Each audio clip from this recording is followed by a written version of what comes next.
Bonjour à tous et bienvenue dans ce nouveau format de vidéo où je vais vous parler plus précisément de théorie sur le bois. On va essayer de faire ça de manière à ne pas être trop ennuyeux, mais je pense que c'est intéressant d'avoir quelques bases théoriques sur l'utilisation du bois, sur le bois en lui-même, sur ses finitions, etc., etc., avant de pouvoir se lancer dans des créations en bois. Ce nouveau format, je vais essayer de le faire plus régulièrement que les autres vidéos sur la chaîne qui arrivent de temps en temps, quand j'ai l'occasion d'en faire. Ces vidéos seront donc postées 2 fois par mois, donc une fois toutes les 2 semaines sur cette chaîne.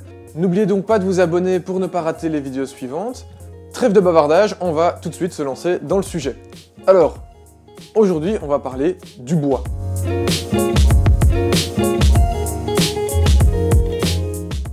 Mais c'est quoi le bois? Effectivement, c'est une bonne question. Alors le bois, c'est un peu bête, mais c'est tout simplement la matière première de l'arbre que l'on va retrouver en dessous de l'écorce, dans les branches, dans le tronc, dans les racines. Ce bois, il fait tout simplement office de structure pour l'arbre. Il va donc permettre aux feuilles de l'arbre de se retrouver le plus haut possible pour recevoir un maximum de lumière. Mais ce bois va aussi servir de canalisation pour l'arbre. Il va permettre de faire passer l'eau du bas de l'arbre, c'est-à-dire les racines, jusqu'en haut de l'arbre, c'est-à-dire dans les feuilles. Cette spécificité de canalisation pour l'eau dans l'arbre, c'est très important à savoir lors de la création d'objets en bois. Et ça, on le verra dans une prochaine vidéo. Alors évidemment, le bois, c'est une matière vivante. Une matière vivante quand il est encore en arbre, mais aussi et surtout une fois qu'il est coupé. Le bois reste quelque chose qui bouge, qui vit. Évidemment, on a tous déjà vu une table ou un meuble dont une des parties s'est soit courbée, soit carrément séparée en 2 ou en 3. Et ça, c'est tout à fait normal. En fait, il va se créer un certain nombre de tensions dans l'arbre durant toute sa vie. Par exemple, avec le vent qui va souffler sur l'arbre et donc il va être obligé de se plier dans un sens ou dans un autre, mais aussi selon la pente sur laquelle il va pousser, puisqu'il va essayer de contrer le mouvement de la pente pour ne pas tomber. Alors évidemment, ces tensions, elles sont extrêmement importantes lorsque l'on va créer des objets en bois, parce que ces tensions créées lors de la vie de l'arbre, elles vont évidemment se retrouver dans tous les morceaux de bois que l'on va découper par la suite. Alors évidemment, pour éviter ce genre de déformation, on va pouvoir utiliser ce qu'on appelle des panneaux. Qui ne sont donc pas du bois massif ou des bois massifs travaillés. Mais ça, on le découvrira dans de prochains épisodes. Le bois est donc divisé en plusieurs parties. En fait, lorsqu'on en a un tronc, on va pouvoir le diviser en différents cercles en partant de l'extérieur jusqu'à l'intérieur. La partie la plus externe, c'est l'écorce tout simplement. C'est la partie qui va donc protéger l'intérieur de l'arbre, et évidemment en ébénisterie et en menuiserie, on va très peu l'utiliser. Une partie qu'on va retirer, c'est une partie qui s'enlève assez naturellement. C'est une partie qu'on va rarement retrouver sur les panneaux, sur les plateaux ou sur les planches que l'on va acheter en Syrie. Rien à voir avec le régime syrien, mais elle peut quand même être utilisée pour créer des murs par exemple, pour donner un effet intéressant. On va ensuite trouver l'aubier, qui est le bois jeune, le bois en formation, puisqu'on sait très bien que le bois se forme à partir du centre de l'arbre et grandit au fur et à mesure.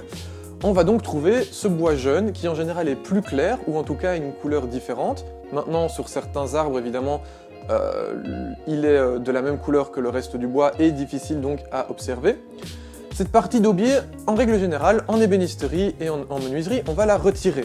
Pourquoi? Parce que c'est un bois qui est plus mou, qui est moins dense que le reste de l'arbre, évidemment, puisque c'est du jeune bois, mais surtout, on ne sait pas le teindre. Lorsqu'on veut placer une teinte qui va donc s'imprégner dans le bois, eh bien, l'aubier est très mal imprégnable et donc pas intéressant. Évidemment, on va pouvoir tout de même l'utiliser, soit pour donner un effet esthétique, soit tout simplement pour essayer d'utiliser le maximum de bois et avoir un minimum de déchets. On arrive ensuite au reste du bois que l'on va appeler le duramen, qui est donc la partie dure du bois, celle qu'on va vraiment utiliser dans les panneaux, dans les planches. Mais dans cette partie, on a ce qu'on appelle le cœur, qui est, comme son nom l'indique, vraiment le centre du bois, le centre de l'arbre, le centre du tronc, et qui a cette particularité, c'est de rassembler toutes ces tensions dont on a parlé tout à l'heure, qui sont donc toutes ces tensions que l'arbre a subies durant sa vie, qui sont concentrées au centre de l'arbre. On va donc avoir tendance, en ébénisterie et en menuiserie, à venir couper le cœur de l'arbre et venir le recoller, ce qu'on appelle refendre. De cette manière, lorsque l'on coupe, on va supprimer les tensions, puisqu'elle va permettre à l'arbre de se détendre, et on va ensuite recoller avec ces tensions supprimées. Évidemment, comme je l'ai dit tout à l'heure, les tensions restent tout de même dans certains lieux, que ce soit des nœuds ou autres de la planche, et donc on a quand même de toute façon un mouvement sur les bois dits massifs. Donc effectivement, on peut se rendre compte que sur un tronc, on va pas utiliser beaucoup de bois finalement. L'extérieur, on ne peut pas l'utiliser, le centre, on évite, et on ne prend qu'une petite partie. Ça, c'est le problème, entre guillemets, de l'ébénisterie et de la menuiserie, c'est qu'on va avoir pas mal de déchets de bois. Maintenant, évidemment, il suffit d'avoir un feu de bois, et toutes les chutes peuvent très rapidement servir à nous réchauffer pendant l'hiver. On arrive tout doucement à la fin de cette vidéo, j'espère qu'elle vous aura apporté des informations intéressantes. Alors évidemment ici j'ai été très en surface sur ce qu'était le bois en général. Dans les prochaines vidéos on verra les différents types de bois, comment les traiter, comment il va vivre l'objet en bois que l'on a créé, etc., etc. Alors avant de finir cette vidéo, je voulais vous présenter ce livre, qui est le livre qui m'a donné envie en fait à la base de faire ces vidéos, et qui me sert de base pour l'écriture de pas mal des épisodes, qui est donc Le Bois. Donc savoir et faire le bois, tout simplement. Évidemment, toutes les informations sur le livre sont dans la description, donc n'hésitez pas. C'est vraiment un livre très intéressant, avec pas mal d'images, d'explications.